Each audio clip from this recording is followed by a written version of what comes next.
It's necessary to know that everybody won't see it, that everybody won't join you, that everybody won't have the vision.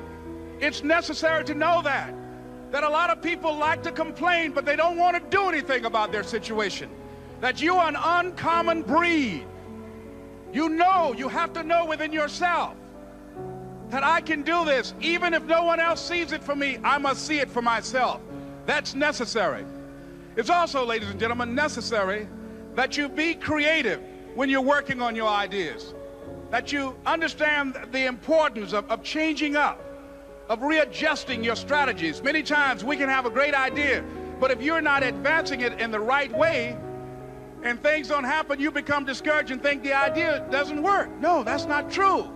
It's necessary that we become creative. I remember when I was in New York walking down the street, and a guy approached me and said, "Hey, mister, can I shine your shoes?" And I said, "No, I'm in a hurry. I don't have time." I kept walking. Someone else said, "Hey, man, your shoes look clutty. May I shine your shoes?" I said, "No, I don't have time. I'm sorry, I'm busy." And I was walking faster, and many people solicited me for my business. And then finally, a young man stepped in front of me, and he said, "Excuse me." And he started counting, 97, 98, 99, 100. He said, "Sir?" I said, "Yes." He said, "Come here, please." I said, "What is it?" He said, "Today is my birthday. And every year, just to thank God for another year of life, the 100th person who passes my shoe shine stand, I offer them a free shoe shine. Would you give me the honors?" I said, "Why, sure." I got up on the shoe shine stand, George, and I sat there, and he shined my shoes diligently. And when I got down, I looked at them, they were sparkling. And I was walking away, and I said, "Thank you." And I stopped, I said, "Excuse me, but how much do you usually charge?" He said, "Only $2. I said, "I tell you what, today's your birthday. Here's $5, keep the change." He said, "Thank you." As I was walking away, looking in the opposite direction at other people coming, he started counting again. 97, 98, 99, 100.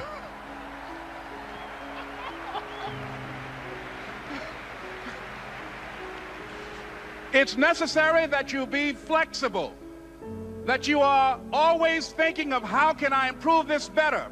This is a customer-driven economy. It's necessary for you to always explore various ways in which you can improve the quality of service that you're providing for the people in your organization. I remember something, a major company had talked about the extra value service they were providing for their customers.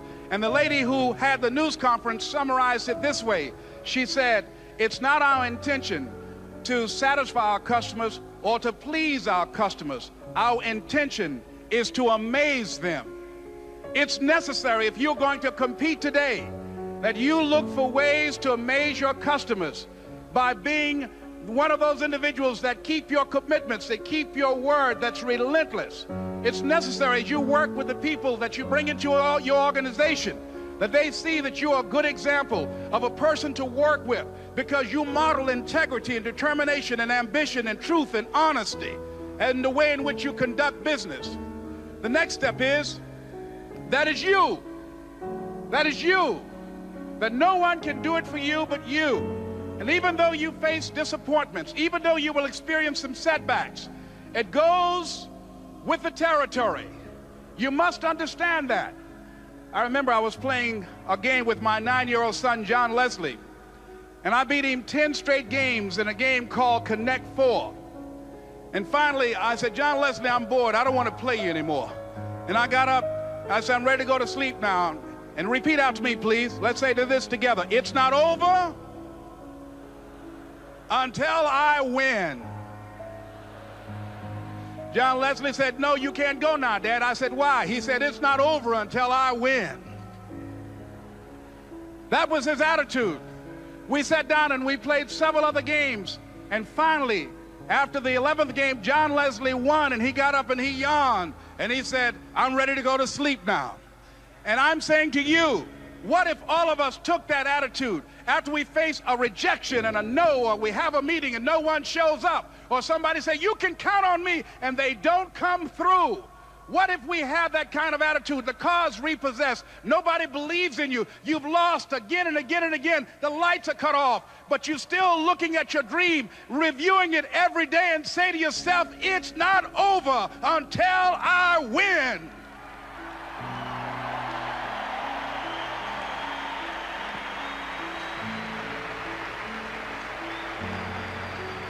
Life will yield to you.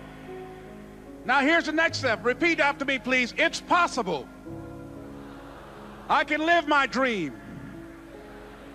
It's necessary. I work on myself. Surround myself with winners. Become creative. It's me. I've got to make it happen. It's not over until I win.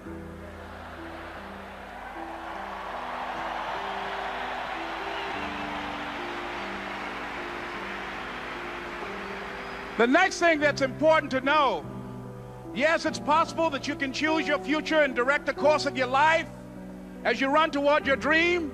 It's necessary that you have goals, that you write those goals down, that you plan, that you think constantly of how you can begin to improve what it is that you're doing. If it's your presentations, if it's your recruiting skills, whatever that is, it's also necessary that you look for ways to always find a way to pull it out when everybody else thinks that you are defeated.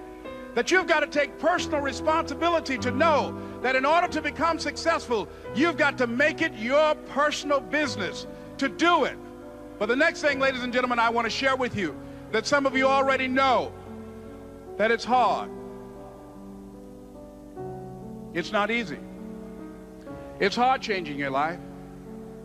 It was hard when just over 3 years ago in the Penobscot building in Detroit, Michigan, where I was operating my business, and I fell on some hard times, and I was sleeping in my office.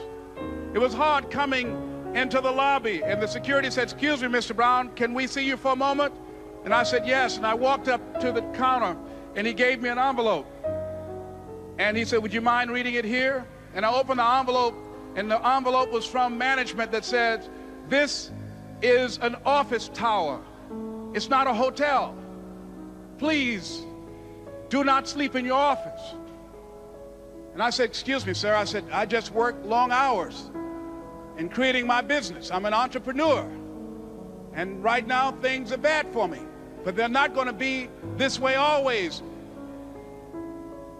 And I just asked for the opportunity to continue to operate like I'm doing. I'm not trying to make this my home." And it was hard coming through the lobby. And sometimes they would laugh. There's a guy talking about becoming successful. And look at him.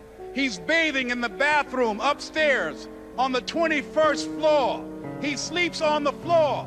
Him and 2 other dreamers up there. Look at him. It was hard, ladies and gentlemen, coming to speak to people. And I was facing financial difficulties in my own life. I was behind on my bills and my dreams, and I'm saying to them, you can live your dream. It was hard, ladies and gentlemen. It was very difficult to pick myself up each day believing that I could do it. There were times that I doubted myself. I said, "God, why is this happening to me? I'm just trying to take care of my children and my mother. I'm not trying to steal or rob from anybody. Why did this have to happen to me?" It was very hard. And here's what I want to say to you. For those of you that have experienced some hardships, don't give up on your dream. No one could have convinced me by holding on, by continuing to push forward, by continuing to run toward my dream, that one day I would have my own talk show. It's a long shot, ladies and gentlemen, from Liberty City, an abandoned building on a floor, never knowing my mother or father. It's a long shot. Being here with you today in this dome in Atlanta, it's a long shot. No college training, labeled educable, mentally retarded, but I kept running toward my dream.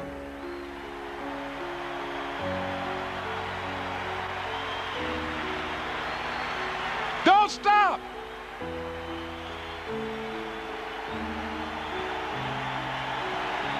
Don't stop.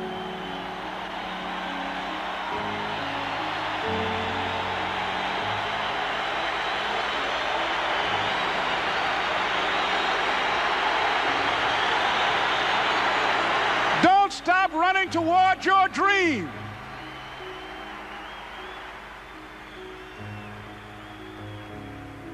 It's very important as you hold on to that dream There are moments when you're going to doubt yourself. There are rough times that are going to come, but they have not come to stay. They have come to pass. It's very important for you to know that. Don't say I'm having a bad day. Say I'm having a character building day.